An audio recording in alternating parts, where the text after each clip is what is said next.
Support for this podcast comes from listeners and St. Alphonsus Health System, a regional network of hospitals, clinics, and care providers. St. Alphonsus offers comprehensive healthcare services to individuals and families throughout the community. More information about services and locations is available at stalphonsus.org.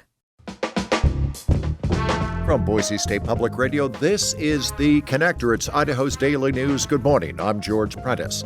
This morning, we visit the Boise Airport, where TSA workers continue to work without pay. And we'll tell you about a new effort to put medical cannabis on the ballot in Idaho. It is Tuesday, Election Day, November 4th. And here we go with today's stories. It is Election Day, and though the races that are put before us are as important as many others, history tells us that these off-year elections often result in low voter turnouts. At this time tomorrow, we will see how that plays out this year. But here are a couple of benchmarks to keep in mind this evening. Looking at similar election years, which is to say no mayoral race, but active city council races in the city of Boise. In 2021, voter turnout in Boise was 26%.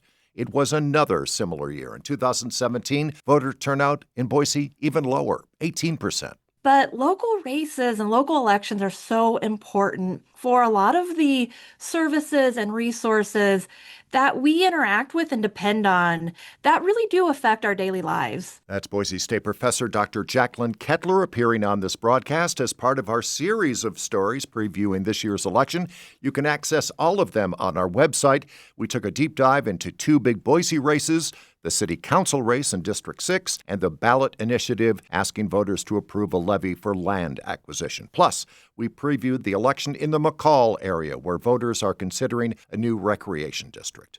Polls are open until 8 p.m. You can find your polling place and see your own personalized sample ballot at idahovotes.gov.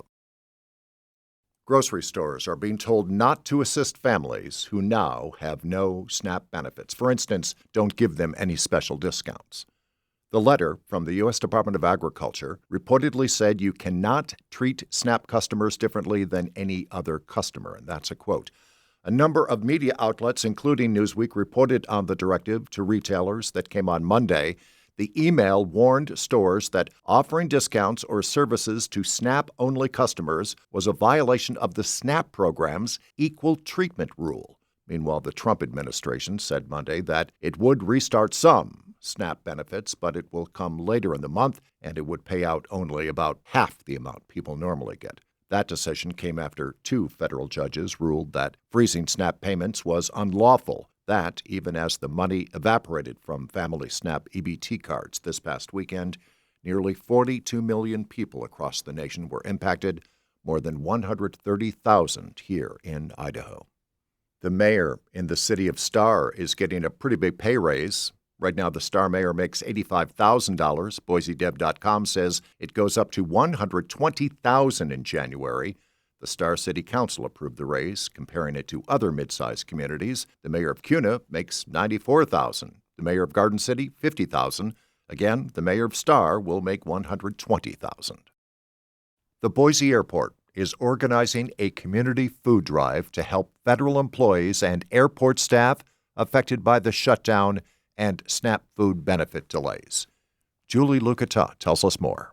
Speaking near the security line Monday afternoon, Airport Director Rebecca Hupp says staff would be placing collection bins near its entrances for community members to drop off non-perishable donations. We will not be doing income checks or anything like this. This is strictly based on employee need, and if they need something, we want to be able to provide it.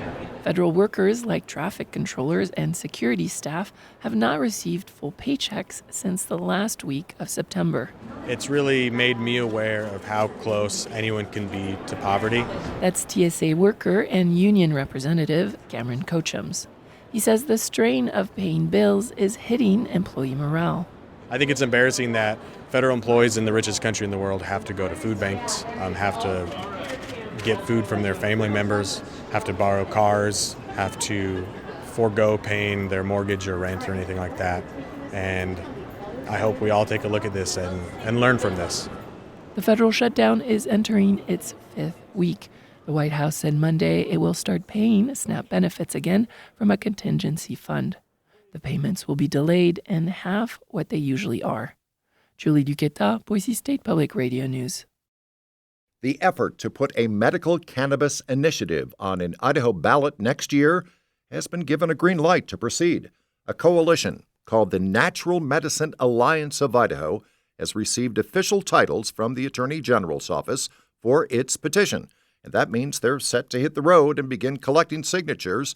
Their hope is to get an Idaho Medical Cannabis Act on the ballot for next year's election.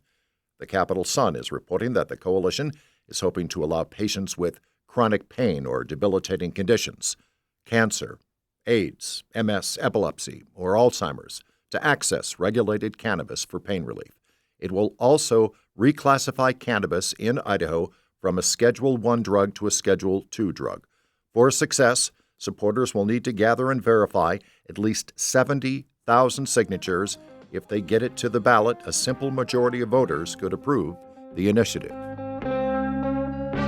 And that is today's episode of The Connector. I'm George Predis. We'll see you back here come Wednesday.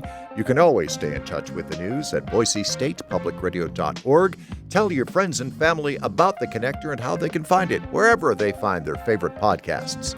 For now, from me to you, thanks for listening.